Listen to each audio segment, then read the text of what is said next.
Oi, meu nome é Maria Eduarda Oliveira Nascimento e hoje eu vou falar sobre as políticas educacionais no Brasil, suas concepções, processos e influências.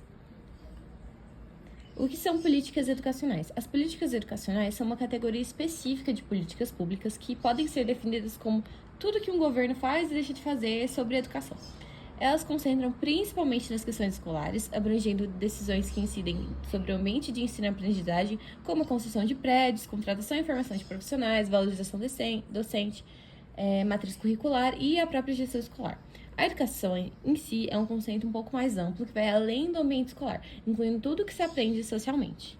Sobre as concepções e finalidades da educação como política pública, a gente precisa ressaltar os avanços na Constituição Federal de 88 e as influências internacionais neste ramo da educação. Sobre a Constituição, ela instituiu o federalismo cooperativo no Brasil, elevando os municípios à condição de entes federados autônomos. Essa descentralização e municipalização das políticas sociais, acontecida nos anos de 1990, foi impulsionada pela demanda por democratização, maior participação da sociedade civil e eficiência na gestão pública. Contudo, essa concepção descentralizada também gerou desafios significativos devido a desigualdades sociais, econômicas e regionais entre os municípios, levando às políticas sociais fragmentadas e focalizadas em vez de universais. A União, por sua vez, deveria exercer um papel de redistribuição, supletiva e coordenador dessas políticas. Já sobre as influências internacionais, após a Segunda Guerra Mundial, a Declaração Universal dos Direitos Humanos, em 1948, proclamou a educação como um direito global. Isso, de certa forma, conseguiu fazer uma pressão no Brasil para que ele também seguisse as diretrizes impostas pela Declaração dos Direitos Humanos. Já sobre as finalidades da educação como política pública, a gente pode apontar a socialização dos indivíduos, onde a escola desempenha um papel central na formação da personalidade, no aprendizado de valores, saberes acadêmicos e profissionais e na interação social. É fundamental para que os indivíduos aprendam a lidar com os outros e com os limites sociais, sendo aprimorada pelo desenvolvimento de competências socioemocionais.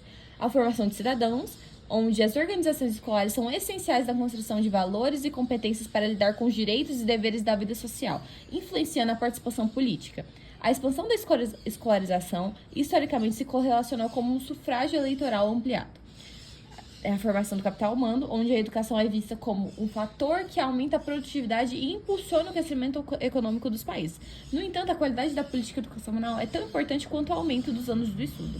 E a garantia de equidade, onde a educação é qualidade, a educação de qualidade é o instrumento mais eficaz para reduzir as desigualdades de renda, gênero, raça, deficiência e escolaridade do país.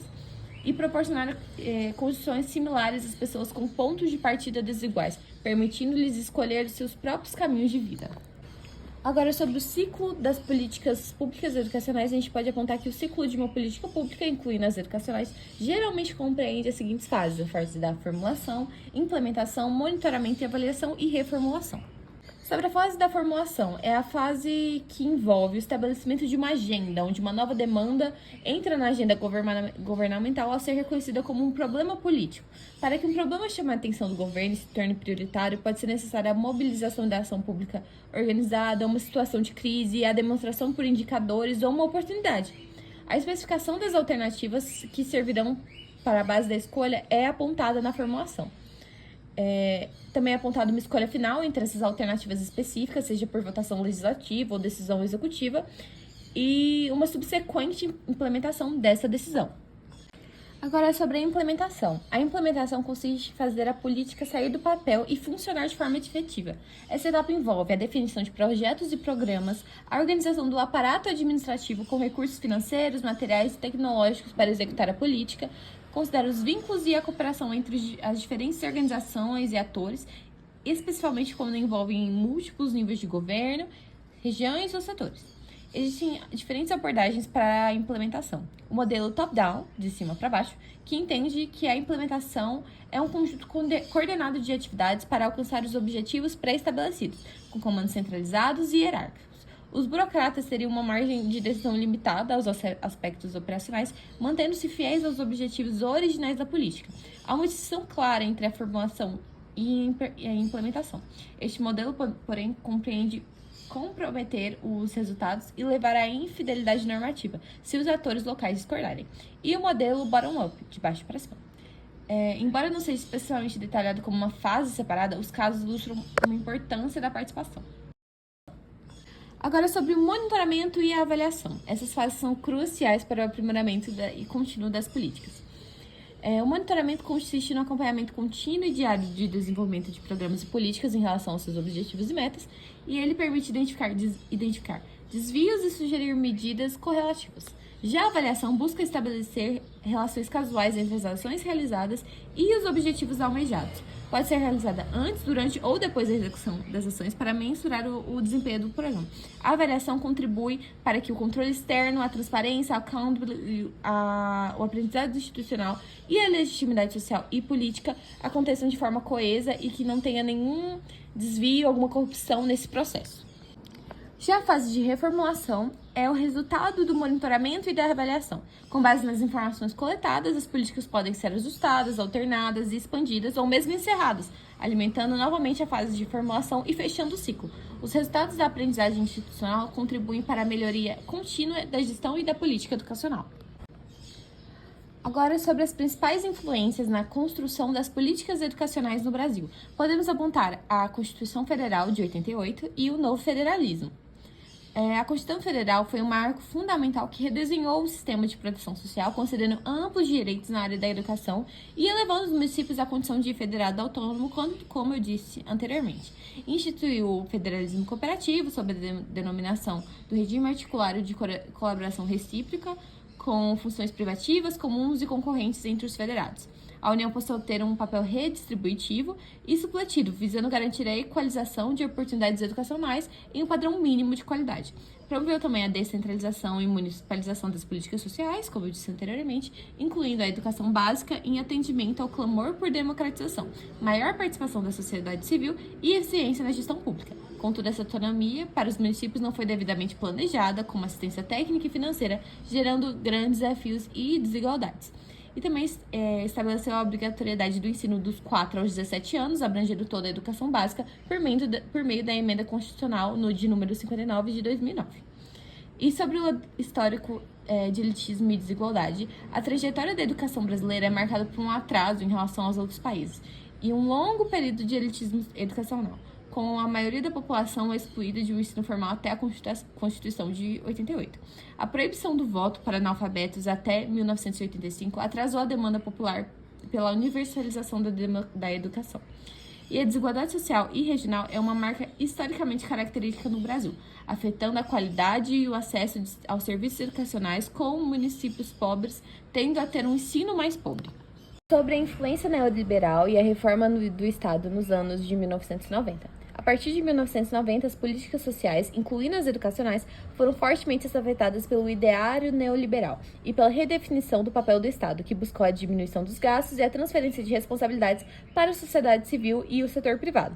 Isso resultou na substituição da administração burocrática pela administração gerencial, com foco em resultados, metas e eficiências, muitas vezes com consequências para a gestão democrática da educação.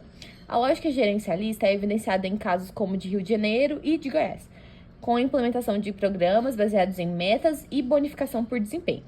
Agora, sobre a legislação nacional complementar e sobre planos governamentais. O Estado concretizou seu dever com a educação através de diversas legislações, planos e programas, como a Lei das Diretrizes e da Base Educacional, a LDBNE, de 1996, e o Plano Nacional de Educação, PNE, e os fundos de financiamento. O Fundef, Fundo de Manutenção e Desenvolvimento do Ensino Fundamental e de Valorização do Magistério, criado em 1996, e seu sucessor, o Fundeb, Fundo de Manutenção e Desenvolvimento da Educação Básica e de Valorização dos Profissionais da Educação, em 2006, foram cruciais para a municipalização do ensino fundamental e a ampliação do acesso, direcionando os recursos conforme o número de matrículas.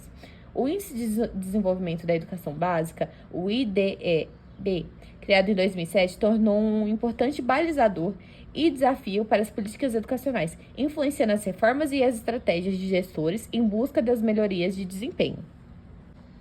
Sobre os atores sociais e políticos diversos. As políticas são o resultado da atuação de diversos atores políticos, presidentes, governadores, prefeitos, secretários, legisladores e sociais, burocratas de carreira, sindicatos, pais, alunos, universidades, setor privado, terceiro setor e organismos educacionais. Há lideranças políticas, como secretários da Educação, são centrais na formulação e implementação das reformas, cada um com seus perfis e estratégias. Sindicatos são frequentemente